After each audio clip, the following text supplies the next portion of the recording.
5 ಲಕ್ಷ ರೂಪಾಯಿ ಬಂಗಾರ ಚೈನು ಯಾರಿಗೆ ಗೊತ್ತಾಗ್ಲಾರ್ದಂಗೆ ಇದ್ರಾಗೆ ಬಚ್ಚಿಟ್ ಬಿಡ್ತೀನಪ್ಪ.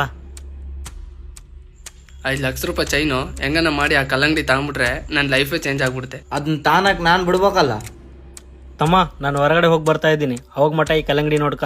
ಯಾರು ಕೇಳಿದ್ರು ಕೊಡಬೇಡ, ಏನೋ ಯಾರು ಕೇಳಿದ್ರು ಕೊಡಕ್ ಹೋಗ್ಬೇಡ. ಸರಿ ಬಿಡೋಣ.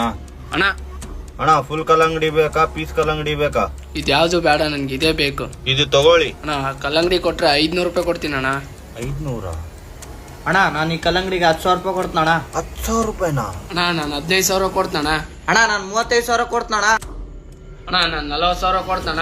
ಅಣ್ಣ ನಾನು 45,000 ಕೊಡ್ತಣ್ಣ. ಅಣ್ಣ ನಾನು ಬೇಕಂದ್ರೆ 50,000 ಕೊಟ್ಬಿಡ್ತಾನ. ಈ ಕಲ್ಲಂಗಡಿ ನನಗೆ ಬೇಕಣ್ಣ. ನನ್ನ ಕಡೆ 50,000 ಇಲ್ಲ, ಹೋದ್ರೆ ಹೋಗ್ಲಿ ಬಿಡು. ಎಸ್, ನಾನೇ ಗೆದ್ಬಿಟ್ಟೆ. ತಗೋಣ ದುಡ್ಡು. ತಗೋ. ಹಾ ಕೊಡೋಣ.